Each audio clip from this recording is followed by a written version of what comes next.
In-invite pala kami ng bayaw ko para mag-iftar nga sa kanila. Mag-aalas 6 na nga ng gabi ito kaya pupunta na kami. Ang mga kasamahan ko ngayon ay mga bata. Pinauna na kami ni Abu at saka ng bayaw ko kasi nga may bisita sila. Andito yung hipag ko pati yung asawa niya. Kaya maiiwan dito yung biyanan kong babae. Dito sila sa bahay mag-iiftar. Hindi niya kasi pwedeng iwanan yung bisita. Kaya kami na lang ang pupunta dun sa bayaw ko. Ito palang pupuntahan namin ay yung tatay ng lagi namin kasama sa video. Ito yung sumunod kay Adil. Malapit lang yung bahay nila sa amin. Mga wala pa sigurong 5 minutong lakad. Dati nung hindi pa nagpapagawa ng bahay yung asawa ko ay dito rin sila nakatira lahat. Yan palang pinapakita ko sa inyo ay basurahan yan. Ay buti nga may basurahan ng ganyan. Dati ang daming basura talaga dyan. Dito pala sa iskinita yung papasok papuntang bahay nila. At itong ang gilid yung nakikita nyo na yan ay kanal yan. Alam nyo dati nalaglag dyan yung biyanan kong babae. Siguro baka natalisod tapos nalaglag. Hindi ko naman nakita nung nalaglag siya. Kwinento lang sa akin na asawa ko. Nung panahon kasi na yun ay nasa Dubai kami. Kaya na nga, andito na kami sa bahay nila. Ang nakatira pala dito ay yung 2 lalaking kapatid ng asawa ko na may asawa na. Hinati na nila to. Halikan, salam!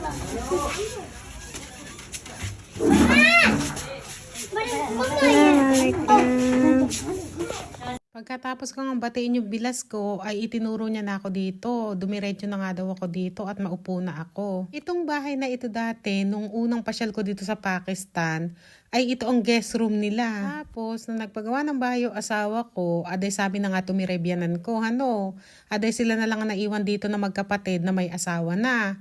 Kaya ang ginawa nila ay hinati na nila yung bahay. Kumbaga, nilagyan na nila ng bakod. Yung kabilang parte nga ay sa bayaw kong panganay na lalaki. At yung dito nga sa gawing guest room, ay yun naman sa may bayaw kong lalaki na sumunod sa asawa ko. Ano yan? Ano yan? Wase? Ano yan? Ano yan? Ano yan? नहीं Ano nga yan? Nini.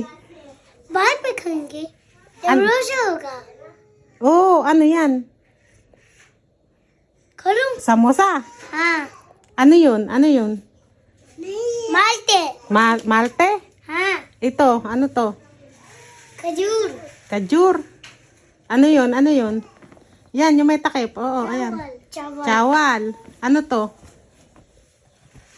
दही Ha? रायता Raita. O, ano yan?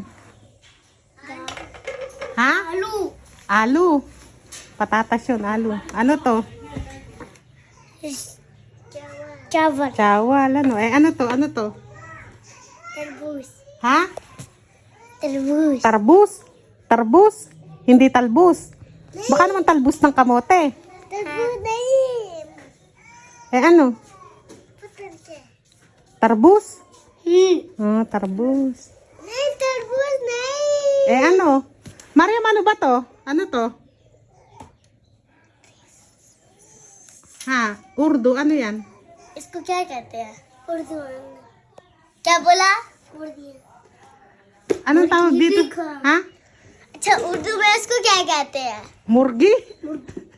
No मुगरी chicken Oo nga, ano nga ito? This no chicken Ano nga ito? Ano to sa Ambrud. Urdu? Ambrud.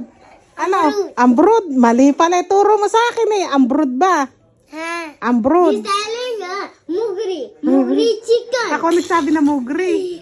Ito, ambrud. Ano? Yes Sige. अमरूद At nagdatingan na nga rin pala sila. Yung naka-white, ayan yung bayaw kong panganay. Yung mga katabi niya na yan, ay mga anak niya yan. Itong naka-white, naka-brown, yung babae, at saka itong naka-blue na yan, o naka-black na katabi ni Usman. Yung may sticker nga na tinatakpan ko, ayan yung asawa niya. At ako naman, eto mga katabi ko, mga junakis ko. Hindi na ako nakapag-video masyado at nahihiya rin ako. Kumain muna tayo.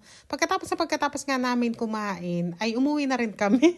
Ayan nga, gabi na. Nauna na sa amin umalis yung biyanan ko saka yung bayaw ko.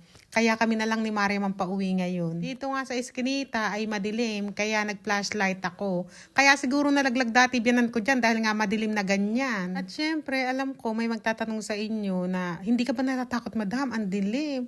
Ay, hindi naman ako natatakot. Hindi ko alam, siguro sanay na ako. Simula dumating kasi ako, ganyan naman dito, madilim. Dito naman sa gawin namin ay medyo maliwanag.